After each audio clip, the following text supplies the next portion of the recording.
And I'm going to turn my audio and my camera off, so there's more space on there.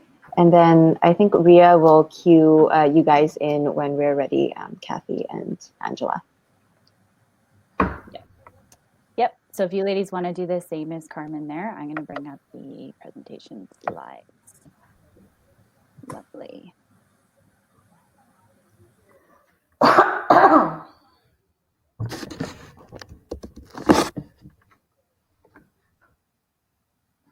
All right. Good afternoon, everyone. We're just kind of trickling in. Please, introduce yourself here on the chat as we just kind of let everyone roll in, and we'll get ready in a couple of minutes here. Let us know where you're coming from today. Maybe if you are even coming back to see us from a different webinar, we'd love to hear from you here and get an idea. I hope everyone's safe and well. And we're going to get started in, like I said, a couple of minutes shortly.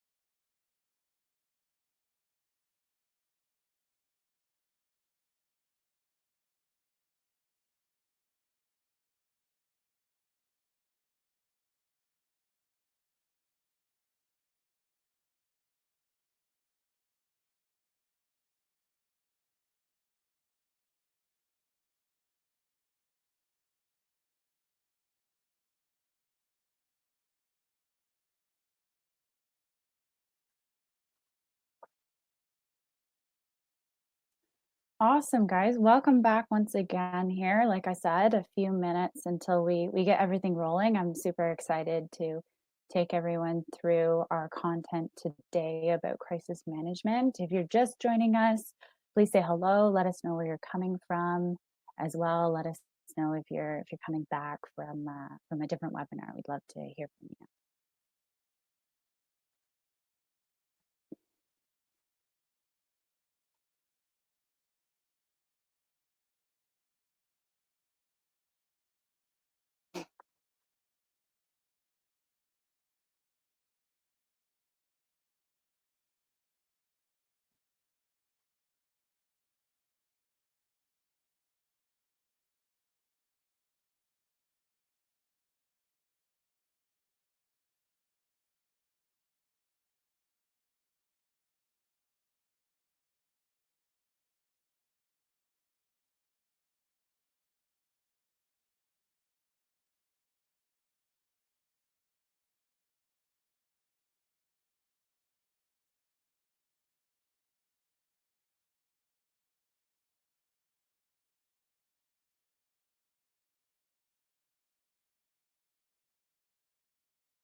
Just a couple more minutes once again until we get started here.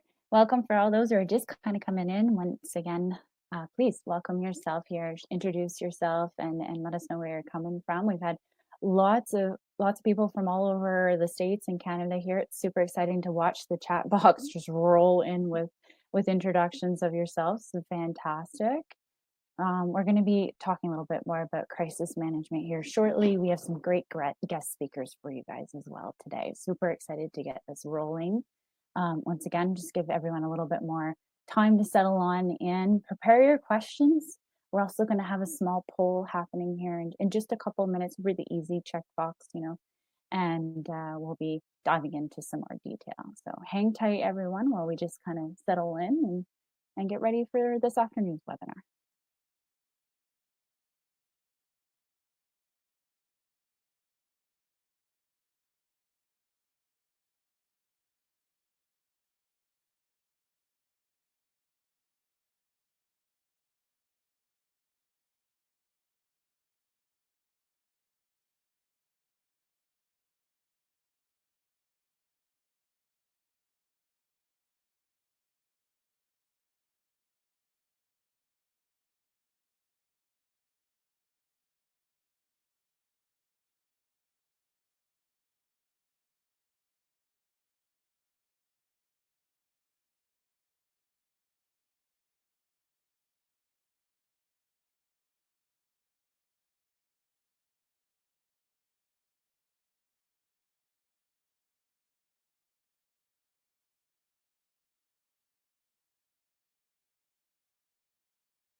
All right, let's get started, everybody. I am super excited to chat with you guys a little bit more today, get a better idea of questions that are coming through from you guys. So save those for the end, but I want to jump in and get the party rolling. Super excited. If you're back, welcome back from one of the previous webinars. If this is your first time, very welcome to have you here. Want to start with some small intros. First one here of myself. So my name is Ria Simon. I am an early childhood educator and I am the community ambassador here at Hi Mama. I've been with them for about 2 years now, spent 6.5 years in the classroom. So I definitely know what's happening on the floor and in a center. Always some crazy, crazy stuff happening. But at the end of the day, here, I wanted to give back to you guys. That was the whole reason I made my change. I wanted to make some bigger impact. So I'm super happy. I'm just the pretty face, but Carmen is going to be the one manning questions. Please give her some great questions. She'll pass them on here to me, and have some open questions as well from you guys. But some great people here. I'm super excited to be talking with them and having them here for you. Is any legal advice, any financial advice today? The last person you want to take legal advice from is me. Anyways, at the end of the day, we're here to give you guys, just like some help, some tips and tricks, some good resources, or if you're just maybe even starting to look into anything, just to give you guys a place to go from there. Okay. So a bit of context here today for, what we're actually talking about. I found for myself, even talking about this with Carmen when we were getting ready to set it up, crisis management, the term itself, not a lot of people are really familiar with right away. So ideally, what it has to do with is an organization that is going through a very unexpected and disruptive event. Obviously, we all know what that is right now. That negative event that it happens to be is COVID-19. And what crisis management has to do with that is the idea of the strategies that you have put in place to fight this, and how you actually go ahead and fight whatever negative event it may be, because it could be other events as well, but that's actually the terminology for it. So ideally, when I was thinking about this myself, early childhood educators are so natural and they're pros at dealing with change, so that yes, this has been very disruptive for everybody across the world these days, but I found that educators themselves are actually the ones that are probably handling it the best right now. So at the end of the day, you're not alone. Please don't ever feel alone. If you're feeling, very closed in, if you're feeling like you are at a loss and you do know what to do, please, please, please reach out. Whether you want to reach out to us here at Hi Mama, whether you want to reach out to some friends, some other colleagues, please do not be shy. I know that you really are not alone in this, and we're all going to get through it very much together. So let's jump in, give you guys a little bit more content before we get started. But before I do dive in, I want to give you guys a poll here. I just want to give you a better idea whether you guys are open or closed. So you guys can just pick on one of those. And then I'm going to end the poll. I want to do a second one here. Excuse me. And then I will give you guys the results as well, just to get a better idea, because I know that we have a mix happening these days. I know here in Canada, a lot of centers closed. I know in the States, it's a combination of open and closed. Of course, essential workers, covering for them. That's been something that is obviously going on. So roughly from the poll here, we're seeing about 80% centers closed. Very, very interesting. This is very, very cool to see. All right, the next thing I want to just get a better idea of, and I'm just going to post it up here. And so it's who you are. Here we go.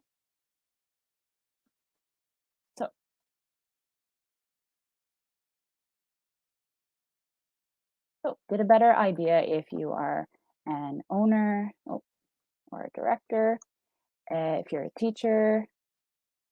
I spelled teacher wrong. Here we go. At the end of the day, the teacher spelling teacher wrong, guys. This is not going to go well. Here we go. If you're an other, if you want to fall under, if you feel like you play in the classroom more, if you feel like you play with the management more, pop on in there. Just want to get a better idea of who we have joining us today. It's almost like a good split, guys. It's a good split. I like it. All righty. I'm going to end that up. Very cool. Very cool. All righty. So let's dive into content we're going to cover. So we're going to talk a little bit more about the resources that you have available to you. So touch base on some of those financial resources. We're going to get some feedback from some of our customers. We've been given a lot here about how they've set up their tuitions and their fee structure for their families. And the idea behind, working with your staff right now and your families, this is a hard area right now. And of course, we're all going through some craziness. So it's going to be exciting to talk to our two panelists. We're going to talk a little bit more with them about their center experience right now, and what's kind of happening because of COVID. Moving forward, we're all sort of trying to get that forward look into what past COVID will look like, and just how they're working with their teams. So I'm really excited to actually hear a little bit more about this and have a better idea now that we are a little bit more in depth with what's happening here at COVID. So let's dive into the longest I'll spend here is on this slide. So I promise after this, we'll get into a little bit more fun. But I want to start here I'm going to start in the US side and what's available for you guys financially. If I'm speaking about US or if I'm speaking about Canada, just assume your relative country, your USD and Canadian dollar, coordinate with those, okay? Don't want anyone getting mixed up. So of course, in the States right now, they passed the CARES Act. So the Coronavirus Aid, Relief, and Economic Security. I'm sure you guys have heard about it. Also say that 10 times fast, please. Options that are open to you. Under that is kind of falling a couple of different ways you can go about it, but is the SBA, so the Small Business Administration, sorry.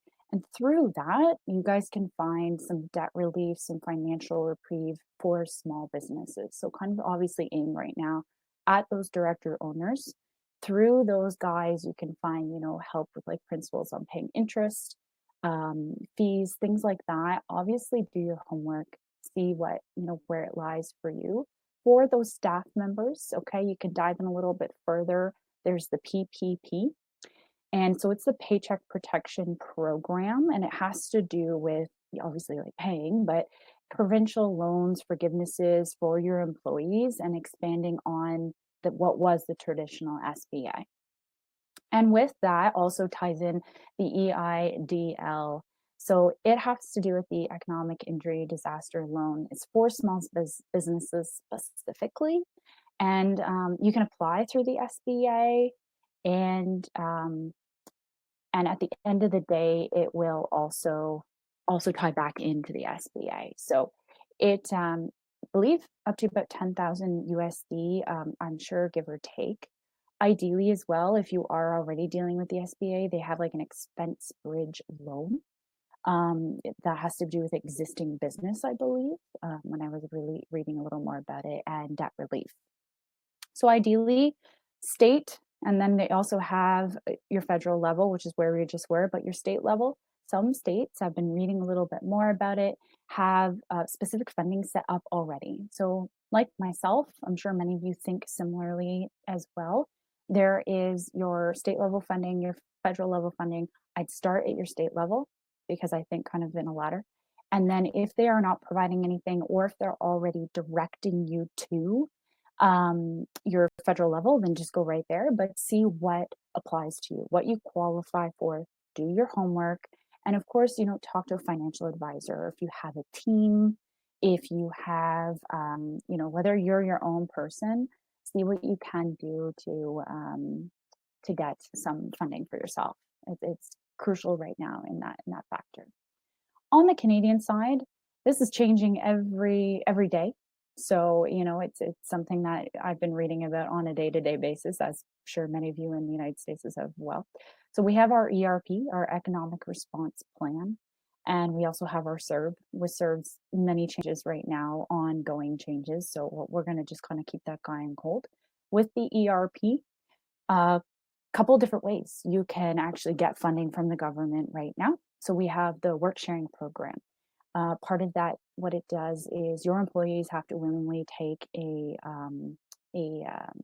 hourly cut from their regular working hours, and then your business would continue to pay for the hours they are working. So, for example, if they're working 3 days a week, EI would come back to become those other 2 days or 4 days, however long you're working for and not working for. So it would be that that coverage of sharing what you should be paid for. There's the emergency wage subsidy, which is changing on a day-to-day basis to get more and more people on it so that their spending there provided covers about 75% of your salary, depending on your business qualifying or not, which of course a lot of them are trying to get your businesses in under there. There is the Canadian Emergency Business Account. So a little bit more here aimed at for loans, and so more your director owner kind of perspective. You can get coverage up to $40,000 to help with operating costs. Um, there's deferrals as well. We've all had deferrals on our income taxes. It's also all applying for many small businesses these days as well. So once again, provincially, see what's available to you, and then this way you can see what's available through your province, and a lot of it's tied back to our federal government to start. So either way, it's a great thing to just go up through the ladder. Like I said, no matter what, whatever decisions you're having to make, and I know these are very tough ones right now in these days, and not knowing what's going to happen for the future. You know, take your team together and make the best financial decision that you guys can make for what we know right now. And if you're the only one who holds the bag, talk to a financial advisor, give them a call, say you're not sure what route to take, and they can generally help you out in a great way, whether it's personally, whether it's business wise. I highly recommend just talking to an advisor just to see what's going on and what your best way to go about it is. So moving on here, a little bit more about fee structures, and a lot of this is things that we've been given through our customers right now, and kind of what they're doing. And I also want to jump into some of the staffing because they tie together really. So some centers, if they're open, they are still charging full tuition for some families. If they're closed, some people are still charging full tuition, some are not. So there is a huge, huge variety about what is going on right now. Some still open, but only to essential services. So we know that there's a lot of changes around that, and funding for that as well. So it just depends on where you are and where you lie. Some centers are charging parents, but they're doing it off a different context. So what I mean by that is they've set up remote learning and they're making packages, and then parents are only paying for those packages as well. Or I know that some of our centers have been doing where one parent's sadly been laid off, other parent is working, charging them much less. It just depends on what your center is really up to, and that's why I mean there's a huge variety of fee structures that have been happening right now. So because of all this, we know that your business is still offering a lot of value. So please don't be afraid to offer up different packages for your families as well. Okay. Some takeaways right now. Oh, sorry, I missed on donations. We have actually spoken to a couple of customers who've said that parents have been covering for other parents. And that's when I love the heart and community of education and how much they enjoy their center and their children being at their centers. And I thought that that was something just to make note of, that out there today are still some very amazing people. And I think that Mr. Rogers said it at the very beginning of all of our lives, is that to look for the helpers, and those helpers are coming in so many different ways. Educators themselves are those helpers. So big takeaways for us here is that, like I'd mentioned, you guys are still delivering a lot of value. It's just coming in a different format, and a lot of parents have had to adjust to this. The other key takeaways, a lot of parents still want to pay because they want to have a center to go back to. They don't want to see something in their community that is a very crucial part of the community to be left behind. So it's been a really amazing thing to see all of those changes over the last little bit. As well, let's jump more into staffing. So sadly, we all know this, and it's a very sad part of situation here. Lots of centers have had to lay off staff. They have put them on furlough, which is temporary leave and furlough, pretty much same on the essential, non-essential staff. And it's really sad. With financial relief coming back in, though, a lot of centers are bringing those teachers back, which is awesome. But of course, a lot of changes. Because of that, staff have had to get very, very creative. And that jumps into a lot with remote learning, doing a lot of social media, community contributions, things like that. So this time as well, take some time while the doors are closed, revamp if they are, obviously, revamp a little bit if you can, do a touch of paint. I know it's not easy, some professional development for yourself as well. This is the time to do it, honestly, especially when the weather is kind of let it be the time. Take some PD, learn something for yourself, bring it back when your doors reopen. And it's the fabulous part. If you're using Hi Mama, some of those features are already doing some of the things that we mentioned here already for you. So it's kind of like a cool piece because it's there in your hands. You've got a lot more time, as we all do these days. Talking a little bit more about your families, like I'd actually mentioned a little earlier, this is the time when your parents need you 100% the most. We're all in the same spot right now, whether we're working at home with our kids at home, whether our partners are laid off, whatever it is that's happening, it's happening to you, it's happening to your parents. So you're not alone.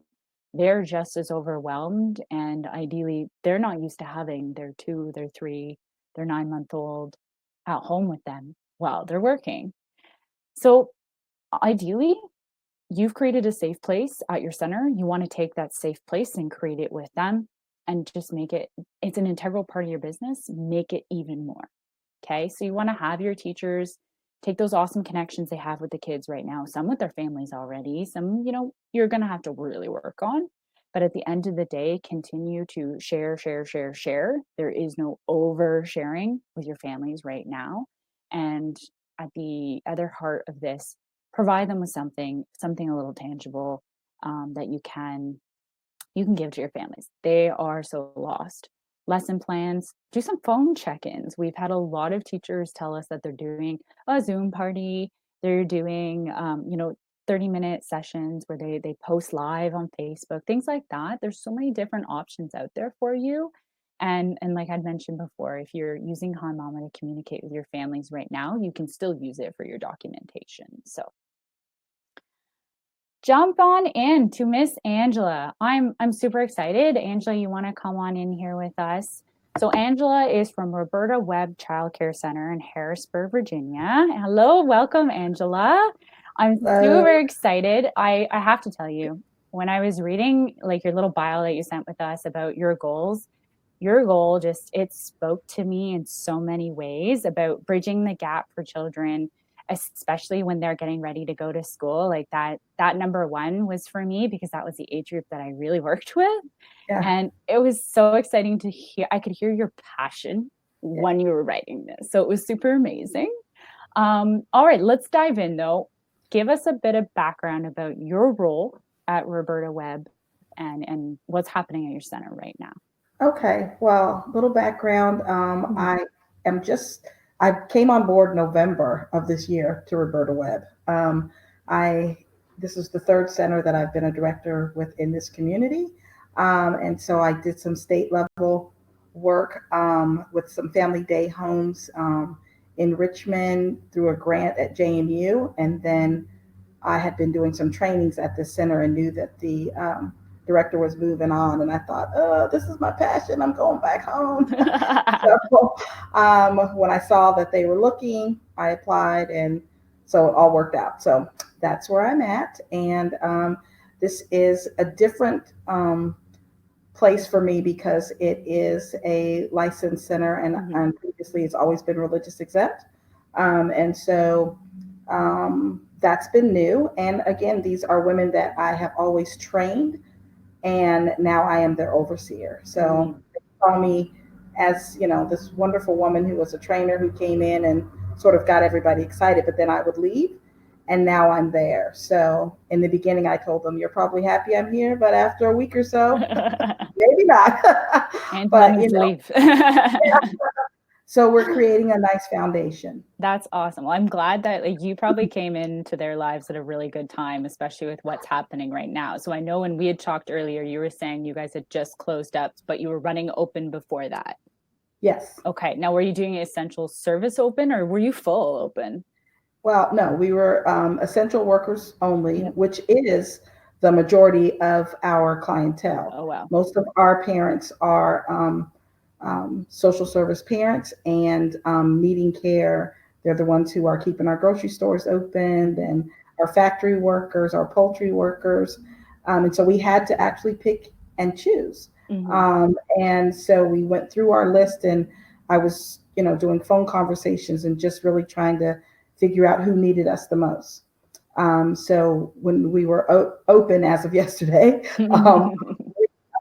we actually had 8 children in each classroom. Okay. And, that only served a small bit. That meant almost another 45 children were not being served. Oh, wow. That's hard for you guys too. No matter what, it's hard for your families, hard for your parents, but to pick and choose is not easy. No, not at all. No, Not at for all. sure. So then leading up to this, let's back up a little bit for you guys. Last couple of weeks, what's the experience been like at the center, like with your staff and communicating with your families, especially while this outbreak is unfolding? Okay, so if we can go back to when it all happened and all the schools closed down and everything, at that moment, we weren't sure what we were going to do. So we did close for 2 weeks, keeping everybody on staff, and did just what you talked about before, cleaned house. I mean, went in every room, and it was amazing after putting in paint and just reorganizing everything. It was this new, beautiful place. So we reopened our doors after we made the essential phone calls, and we weren't sure what to expect. What we did was we redesigned our classrooms, taking out every bit of everything, and we rolled up every carpet, and we gave each child an 8-foot pod. And in that pod, we just decorated like their own little apartment. They each had a shelving unit, their own Play-Doh, their own paint, their own books.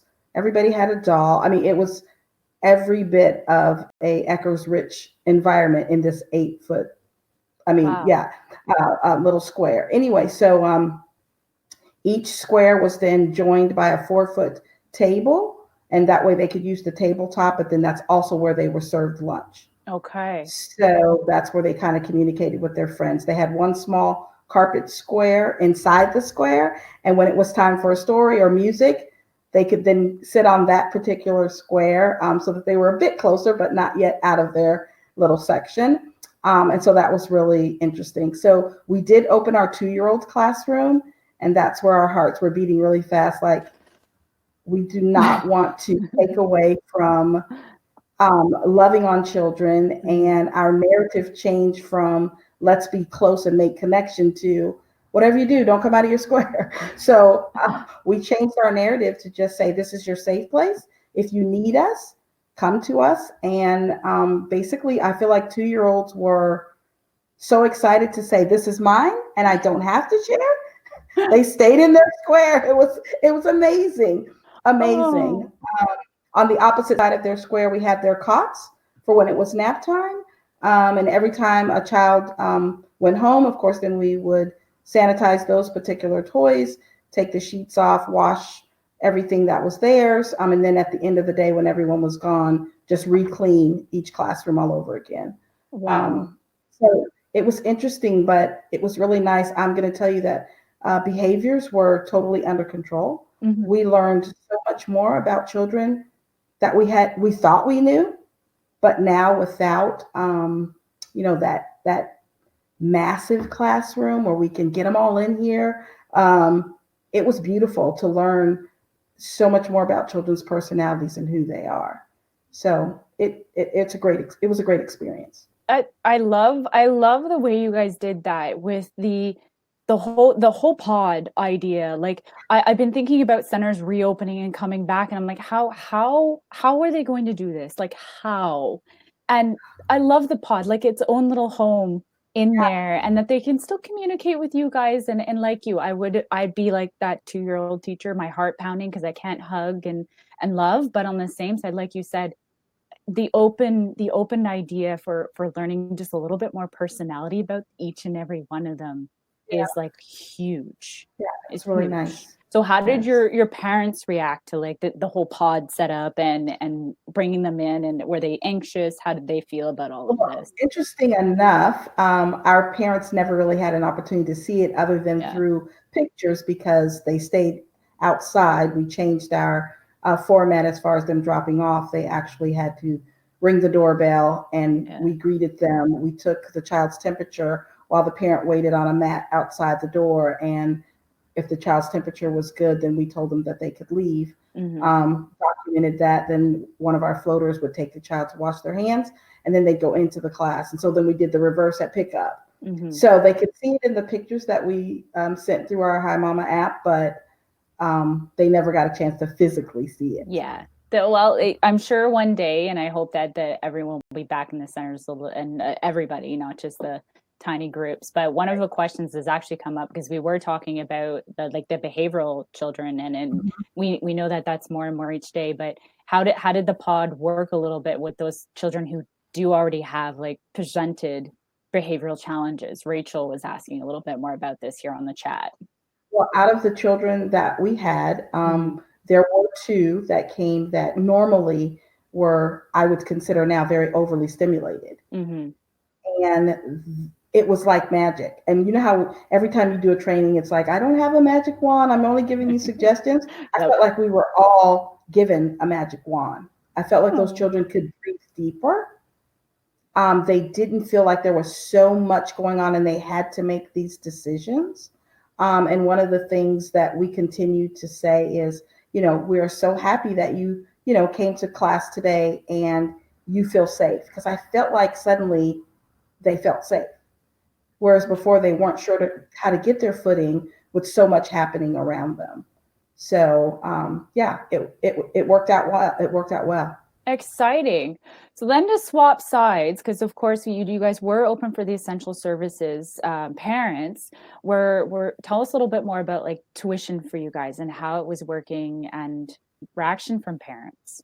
Okay, so that was a really hard decision for us because most of our families are social service families and have a very small copay, and we know normally collecting that it can be a challenge because sometimes people just don't have it. Yeah. And so there was a part of us that was like, we're not being very gracious by asking, but we had to just put on our business hat and say these are some things that we still need to do.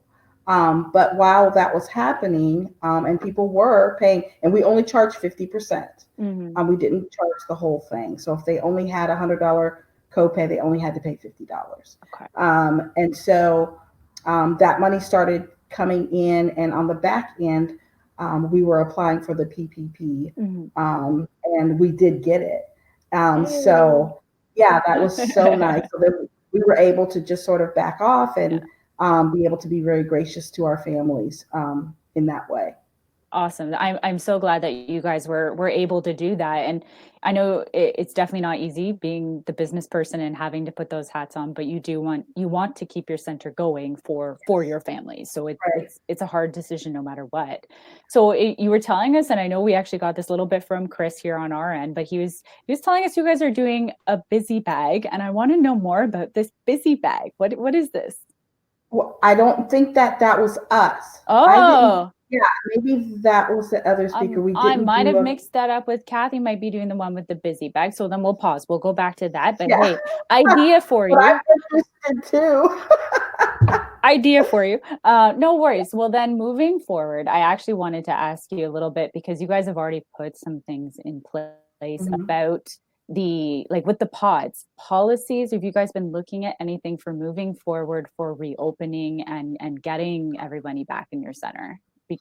So what we really have decided is that there was so much more what we consider high quality standard in the pullback that we felt like we were now in charge again, if that makes sense. Instead of being run by our parents, we actually now we're running the center efficiently, which was really nice. So we changed our hours. We used to be open from 6:30 in the morning until 5:30 in the evening, and now it's 7 to 4:30, and we just feel so refreshed. Everybody gets an hour break time after they've had, family style dining with their children, and it's worked better. So we want to be able to keep that. I also think that I want to be able to keep the limited family members coming in and out of the center every day. Much easier to clean, keep a nice foyer area. And we also went to only indoor shoes. So our staff could wear shoes that they wore from home to the front door, but then they all had a pair of Crocs that were the indoor shoes, which made a huge difference. Those things worked out. And then we also decided that we were going to have our parents come in the office one at a time to make their payment. Whereas before people just it was kind of a hangout and people were doing things. And so we're going to keep that policy also as we're preparing to write this reopening policy. We also decided that we can't, of course, with our classroom normal sizes, keep the pods. Yes. But we do understand that it would really be nice for children to be able to have what we consider sort of a mine section instead of, forcing kids who might not have the ability to communicate their way through, being able to ask another friend if they can come into that section while they're playing or that type of thing. There should be a space where they have an opportunity to have everything that is in the room, but they could do it alone if they wish to. So that's really stuck out with us. Also, it's helped us to be able to say it's our parents' ticket to come in the front door. This might seem really minute to some people, but it was big for us. Their ticket to come through the front door is that extra spare change of clothes for their children. No, that's a huge thing. Angela, everyone needs that. You're always trying to figure out who has clean underwear, yet who has pants, so that is now their new ticket. So if they don't have that in their hand, they can't be permitted, because now we can't say we have this extra overflow of things, not knowing where they came from, or somebody might have just kindly wanted to donate, but now we don't want to share those type of things anymore. So we're going to keep that policy for sure. Awesome. Yeah. Awesome. Well, we have a good question here from one of the chat questions, actually, from Mary Beth, and she just wanted to know how many staff you had working for you up until having to close your doors just recently. Okay, so there were 10 altogether, and now there are 8. Okay.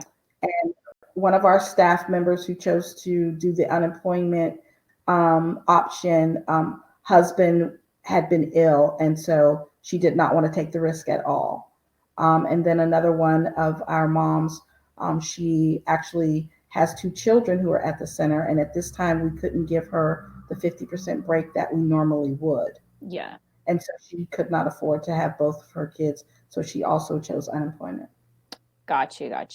Well, they make the decisions that are best for them, and ideally, I'm sure you worked very hard with them. So I love that.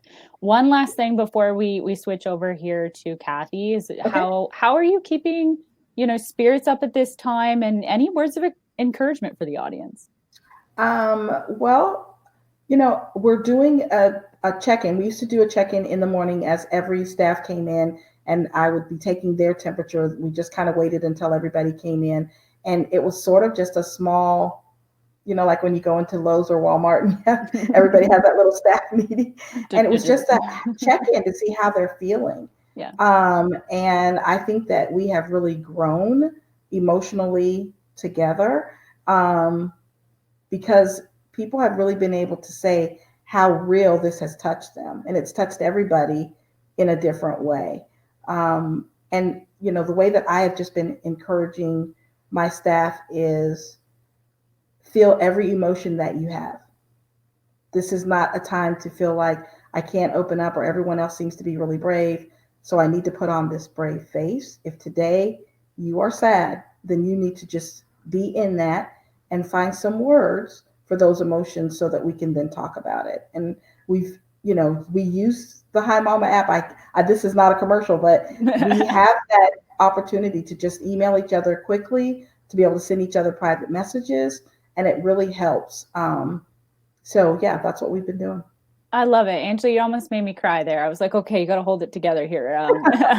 I'm super excited to bring you back for open Q&As, because I'm sure we're going to have many, but I'm going to pop you off here. I'm going to jump over here with Kathy. It's been a pleasure chatting with you one-on-one, my dear.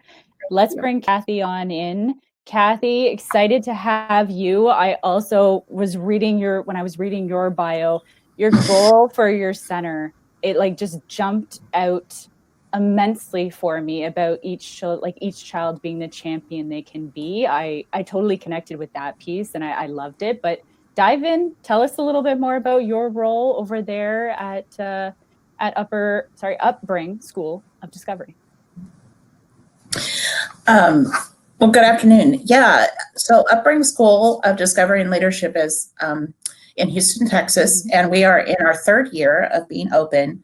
So Upbring is an organization that works a lot with foster families and adoption and treatment centers for young ladies who have gone through just horrific experiences, and they need that stabilization and support. And what we also discovered was that there were also children who were in very hurried families, busy families, where both parents are working outside of the home, who are sometimes at risk as well in a little different way, because they don't have a lot of family time during the week and a lot going on. And so Upbring launched a program for a tuition-based education, and we are currently, like I said, in our third year. We have one school in Austin, and then this is the newer school in Houston.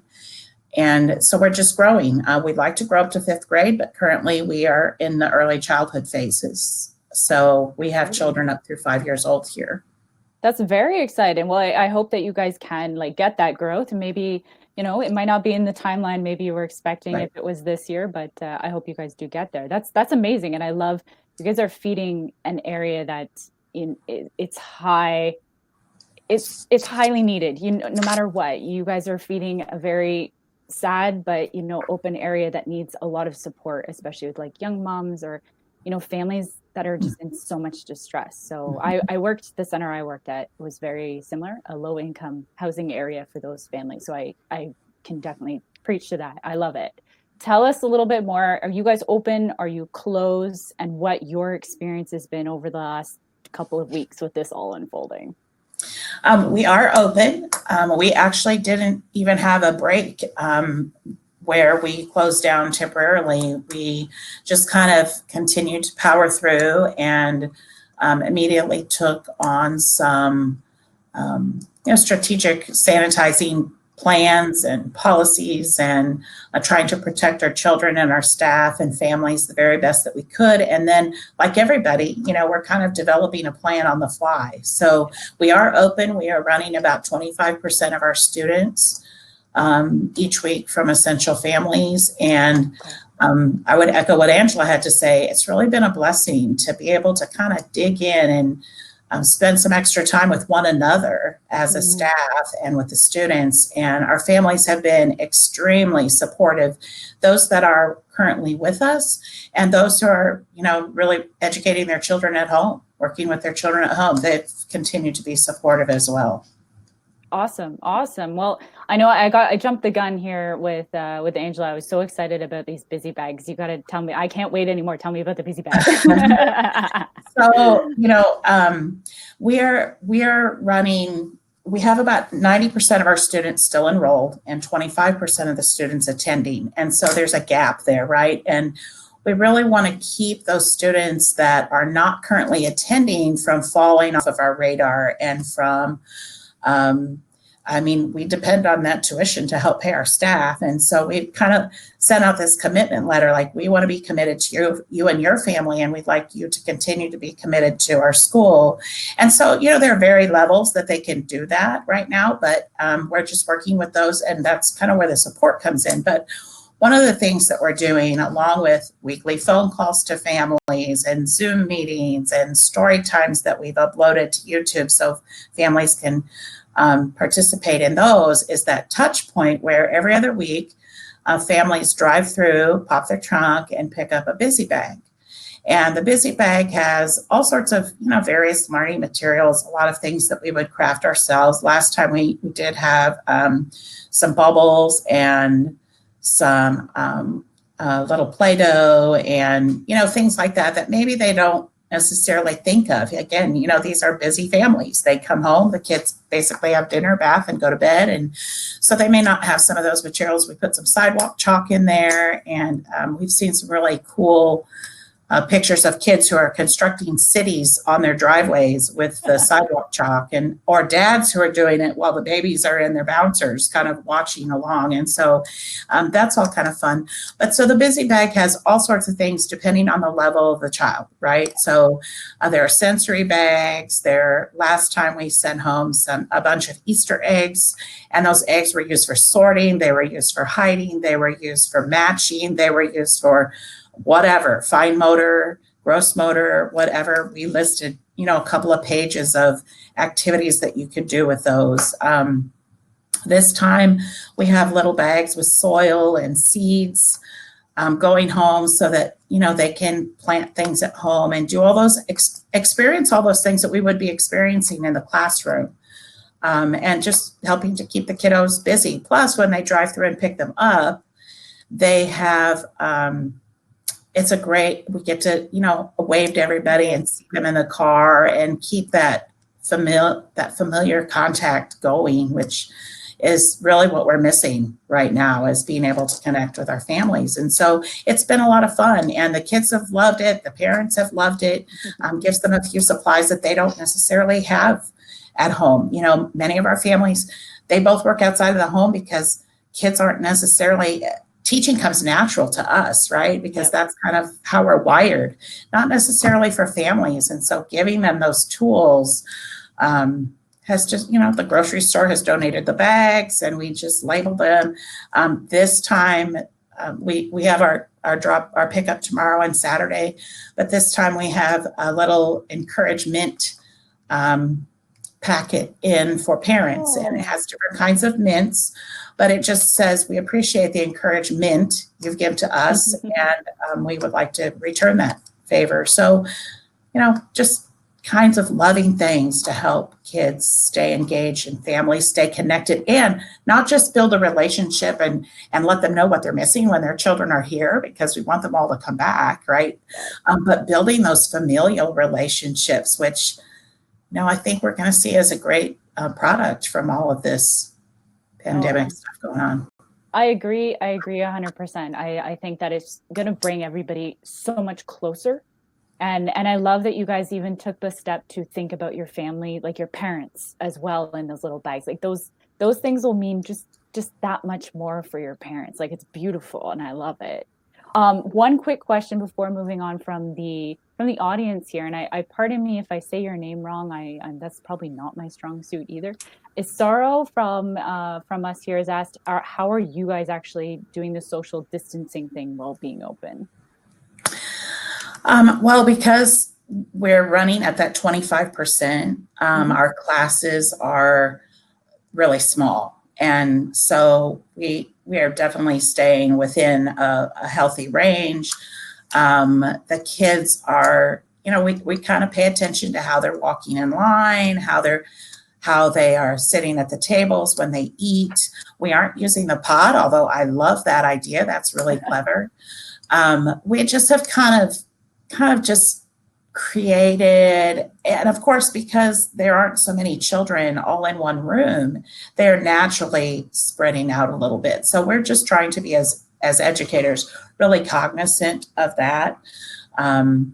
Just, the basic things, sitting together. They're not sitting together like they used to be. They're walking in line a little bit differently than they used to be. Our children the older children used to go to the cafeteria.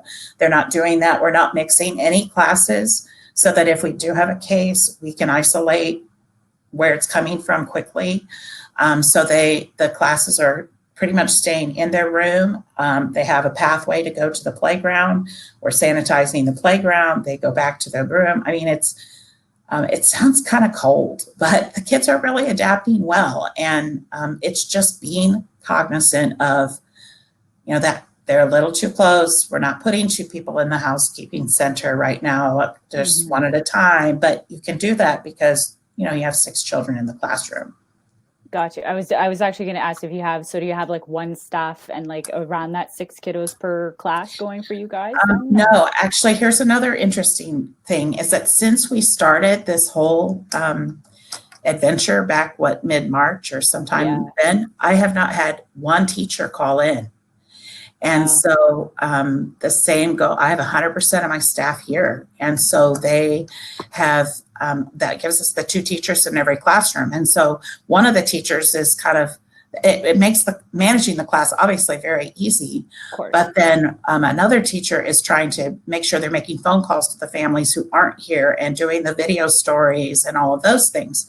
But that's really what's helping us to manage the social distance is the fact that we still have 2 teachers in each classroom. Awesome. That's awesome. I love it. So tell us a little bit more about like your experience over the last coming weeks leading up to now. Obviously, I know you said you guys never did close up, but what's been like your reaction from your families and how has everyone been feeling about everything right now? I guess it's very different depending on where you are, but the reaction has been positive. I mean, everybody's scared. We're wondering what the next day will bring, right? We're all on that bicycle. When we first learned how to ride a bicycle and, you're real wobbly and you're not sure if you're going to be able to stay up or not. I mean, that's like every day. But that's like all of us. Everybody in this industry is in that kind of thing where we're all trying to figure out, okay, how are we gonna steer today? Because like you said earlier, every day is a little bit different. But we've really just been able to, I think the biggest key is maintaining the contact. When we call the families, every Monday is a call day. So every Monday, all of our families, even the families that are here, are getting a phone call. And at first our instinct was, well, we won't necessarily have to contact them because they're here. But remember, we're not seeing those parents now. There's no touch point necessarily. They're dropping off at the door. So the teachers are calling parents every day or every Monday and connecting that way. And then we have Zoom meetings on Wednesdays. And it's beautiful. The mamas with the babies, they'll sit in the room with the children on their laps. And so really for the first time, some of our parents are getting to see the other parents and meet them. And so it's kind of a really positive dynamic to have this family engagement going on with different. I think when we come back, we're going to be a lot stronger because now our families kind of get to know each other more so than running in and out of the building trying to drop their children off. Running to work and running from. Exactly. Always the hurried family. Absolutely. Yep. Exactly. So then do you predict like changes for your center, like post COVID, like big changes or anything like that? Or do you feel like it will return to a very normal state? It's a hard question. No, I don't necessarily anticipate big changes. I think there'll be a lot of relief. And I think from what I'm hearing from parents, they really appreciate the teachers now more than ever because they are learning how to do a bunch of these things on their own that they kind of took for granted before. So I think that'll be positive. We are talking about a limited return. Mm-hmm. So, when children come back to school after they've been on a little vacation, a long weekend, sometimes it can be traumatic. And we want to be sure that we have the manpower so that when these children come back to our school and they need a little extra encouragement to feel comfortable here again, that we're able to do that. And so we've kind of structured a plan for children to come back gradually so that we have time to address the needs of each child as they return in each family. I think we will. One of the big changes, I think we'll continue these phone connections because we have really learned a lot about our families and they've learned a lot about us.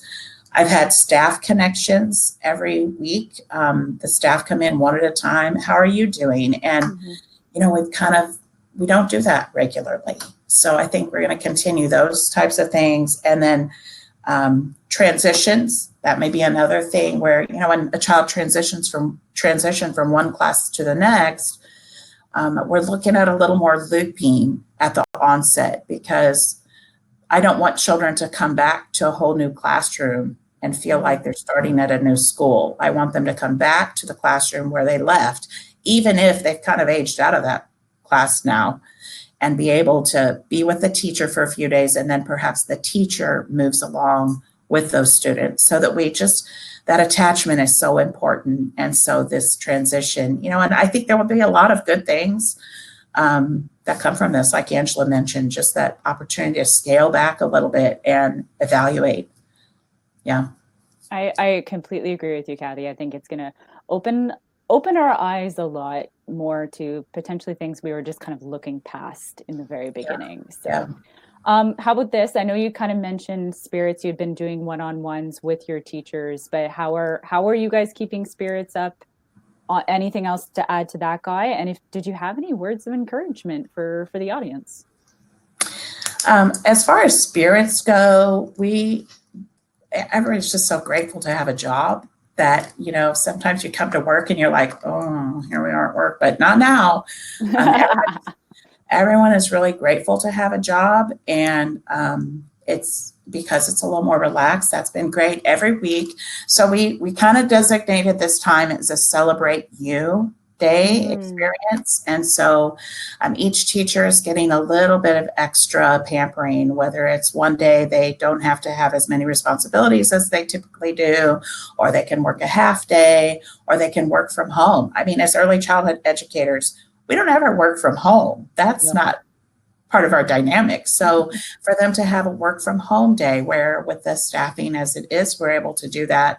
And then each week I try to do something funny or encouraging. Like the first week was a roll of toilet paper that said, "Thank you for the role you play in the lives of children." And, you know, we all got a big kick out of that, because toilet paper is quite the commodity these days. And then yesterday was we're a faith-based program, so it was seeking Jesus in the jungle, and they had a banana and an apple and just kind of a care package, you know, to help us to remain focused and keep the big thing when there are so many other things coming out. So every Wednesday we're doing a little bit of team rah-rah, and they're looking forward to what's happening next Wednesday. You know, like, when's the big check coming? I'm like, yeah, well, we'll do the best we can. Yeah.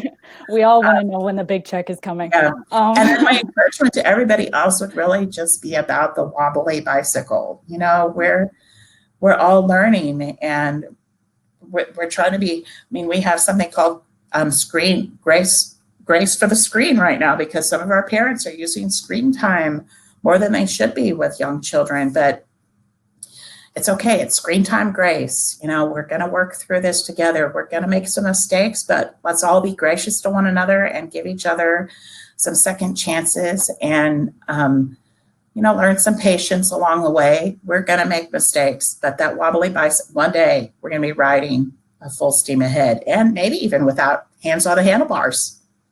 We all hope so, Kathy. Yes. It's been a pleasure having you on. What I want to do is I want to open up for Q&A, guys. So if you haven't been popping your questions in, Kathy, you hang tight. Angela, if you want to come on back here, pop in your Q&A so we can present them here on to Kathy, because this is my favorite part, by the way, of the whole webinar is being able to take the questions, and then you guys find out just how bad I am at saying names. And it's my best part. Let's start here. I have a question here for Lori, and what I'll do is I'm going to direct it here to you, Angela. Lori's asked, what are you saying to children who normally come in, you know, who want a hug, who are coming for the hug with a teacher or a friend? How are you guys, or how are you handling that sort of situation and communicating that to your families? Well, for one thing, I would never not hug a child. So in my mind, I'm like, Lord, cover us, you know.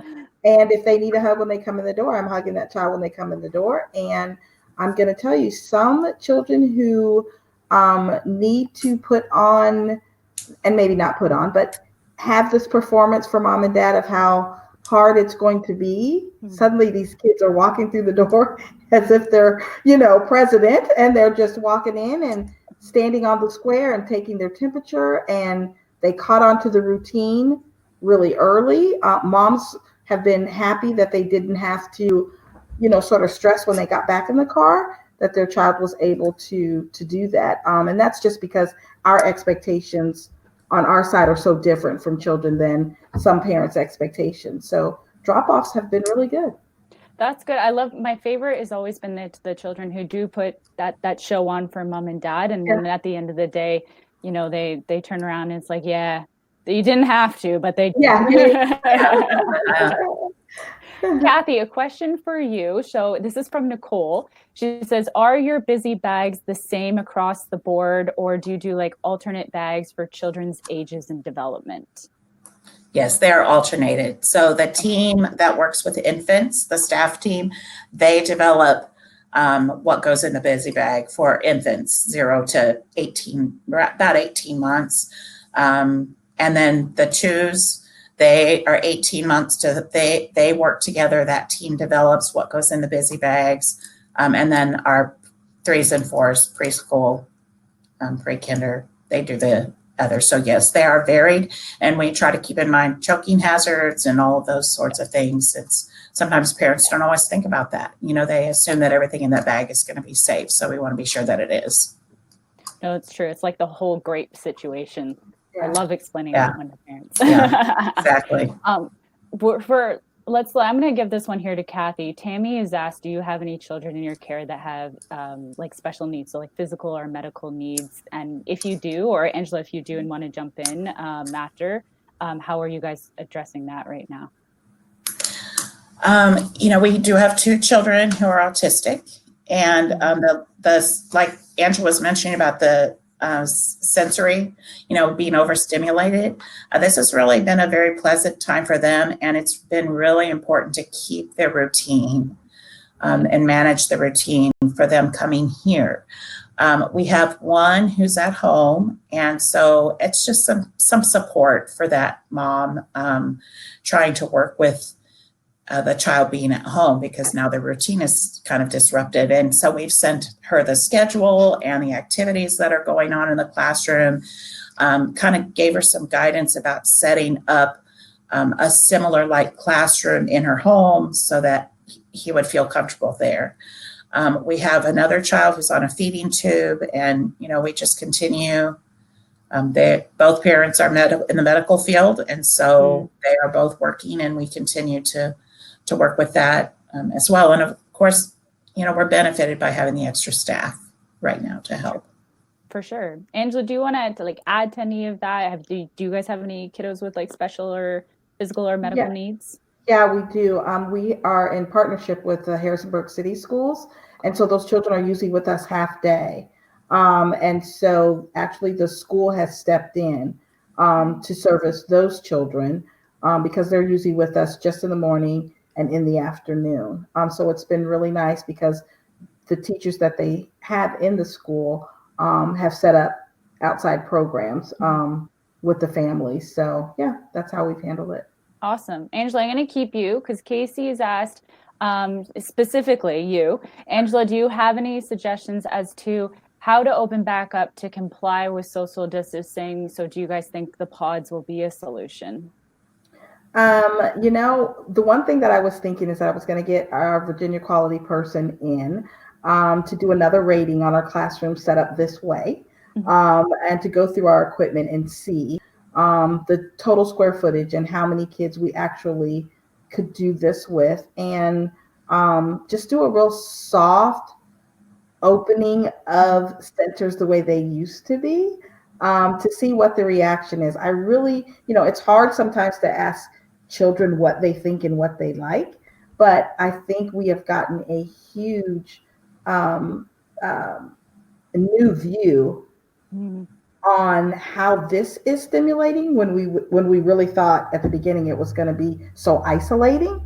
So I don't want to just assume that what we have scaled up and said, this is a healthy classroom. And mind you, it was healthy for some, but there were some kids who got lost in what we thought was quality. And so I really want to do a nice balance. So I am going to have our Virginia Quality and Licensing come in and just say, how can we do this as a soft reopening? So that again, we're not jerking them around and just say, when you go home on the weekend, this is what it looked like. And now bam, welcome back. You know, we don't want to do that either. So it's going to take some time, but we're really taking a lot of good data just to see how we can satisfy both ends. I like that you guys are you're thinking about that way, and then with the soft open, I'm sure, like, I know Kathy, you guys are still open, but even bringing families back, I'm sure it will be a soft routine for you guys as well. Right. Okay, here we go. Kathy, I'm going to direct this one here at you. So Abigail has asked, how do you anticipate, calming parents when bringing, 100% capacity back and reassuring your parents are, the children are safe, and any tips you might have in this area right now? I think something that's been important to that piece and that will be helpful to that piece is that we've stayed connected all along. And, I have friends that the whole center has closed down and they've laid off 30 employees. And it's really unfortunate because the connections, we know how important connections are in early childhood. So I would encourage, even as a director, if you can be making some of those contacts and now and maintaining the relationships that you already developed with your families, maintain those relationships. There will continue to be that trust when you start bringing children back. And ultimately, it has to be the parents' choice. If they don't feel comfortable bringing their children back into an environment with a number of other children, they're probably going to have to hold off for a while. We can't guarantee that there won't be some exposure. We can do our best, but we can't make that guarantee. Right. Oh, that's for sure. Was there anything you wanted to add to that, Angela?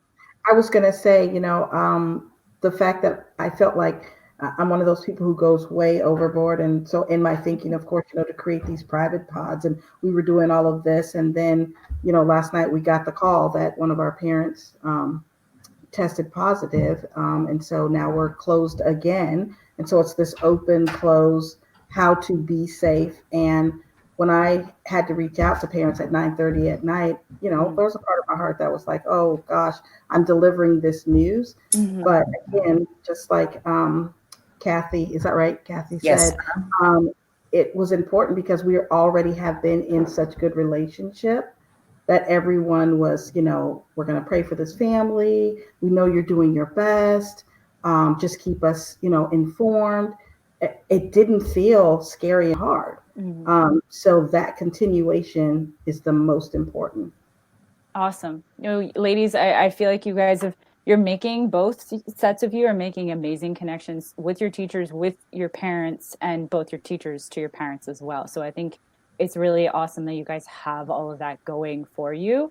Can I assume, I also want to ask, because we've had a couple of questions, a couple of people have asked, are you guys wearing masks? Are you guys, covering up, your faces, wearing gloves, those sorts of things? I'm just going to be right out there and say, when I go out in public to do things for myself personally, I don't wear gloves because gloves make me assume that I'm safe and you might stop washing your hands. So I don't ever wear gloves, but I have been wearing a mask in any store that I've gone in or anything like that. But we are not wearing them around children. I think that would be the line in the sand for me, that if I feel that unsafe, I probably should be home, and I probably should care enough about these families to say you should be home too. So if it gets to that point, then I think that's where we would draw the line. Awesome. For us, it would be similar. We do at our checkpoint where we're taking temperatures, that person is wearing a mask. And, the masks that are out there that we can actually get our hands on are not the kind that would protect us necessarily. Right. They're more or less the kind that would just filter our sneezes a little bit from impacting the children. So I've kind of left that up to the teachers. If they choose to wear a mask, they're certainly welcome to, if they feel safer with one on. Same with the children. If the families want their children to wear a mask, we're certainly willing to support that. I haven't had anyone take take us up on that yet, but there's that encouragement. And definitely when we go out, into a bigger public space, we're also assuming that and encouraging parents that these are the only two places they go. The children are here and the children are at home.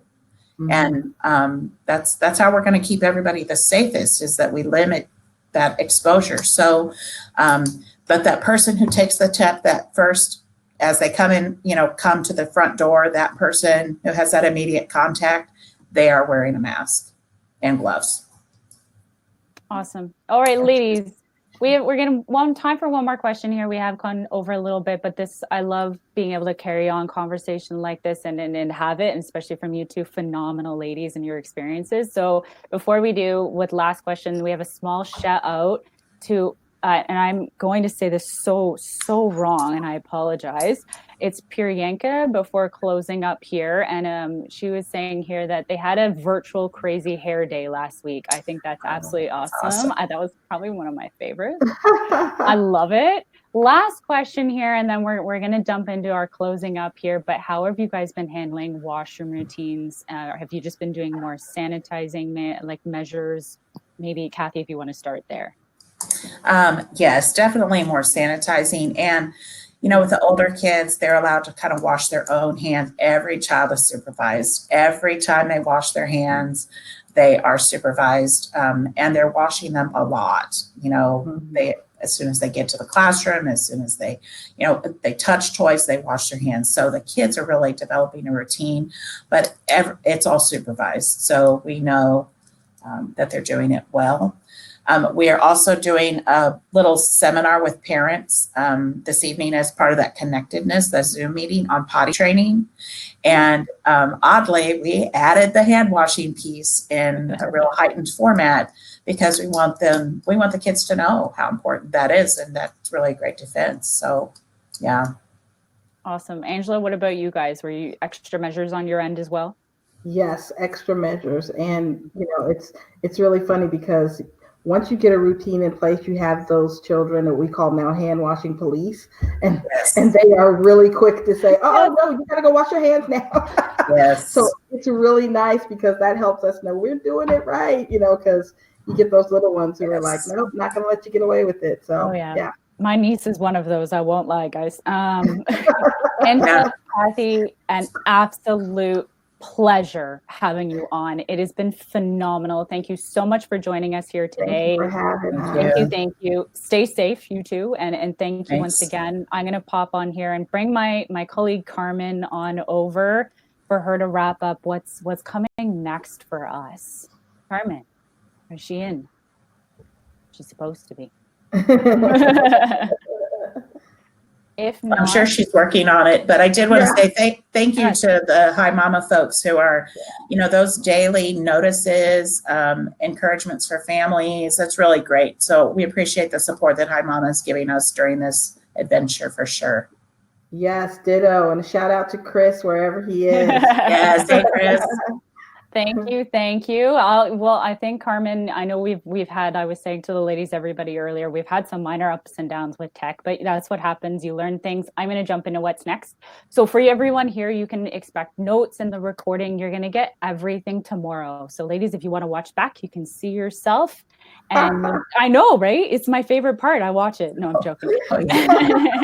And we're going to also be doing, for those who want to do any professional development certificates, you guys can submit for us. We'll have everything in the nice little email. We'll send it on out to you. The next session, 2 weeks from now, mental health and teamwork, a huge one.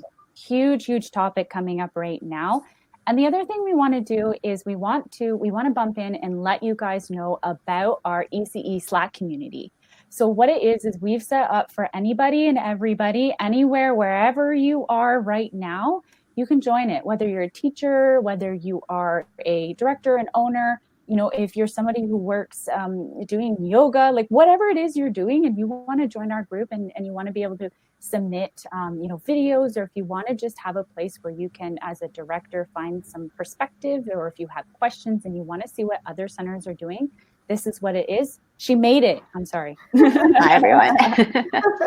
Carmen can Sorry actually about fill that. you in a little bit more because she's the one who owns our Slack community. I was telling them how fabulous and encouraging them to bring it on. But if you wanted to touch base with anything specific. Yes, for sure. So this is basically kind of like a chat platform. It's completely for resource sharing. We have a whole channel dedicated to activities, a channel dedicated for directors and admin to chat about COVID or anything kind of more business related. And it really is to give you guys a more casual way to connect with the community. So I'll be sending that out as a link in our show notes going out tomorrow. And Angela and Kathy, I would love if you guys could join, and we can even do a little follow-up chat for anyone who has more questions on this webinar. So if you guys are interested, we will get that organized. Yeah, and with certificates, I have a lot of questions in the chat there. I'll be sending out a form for all of you that require one. You'll have to fill out your name, your center name, and your email, and we will get that to you by mid of next week. So we're on that for sure. Awesome. All righty. Thank you again for everybody. Please stay safe, stay healthy, and remember that you're not in this alone. And thank you so much for spending this time with us today. It's been an absolute pleasure. Awesome. Thanks for joining us, Kathy and Thank you. Angela. You guys have been phenomenal. Have a good one, everyone. Bye-bye. Take care, everybody. Bye.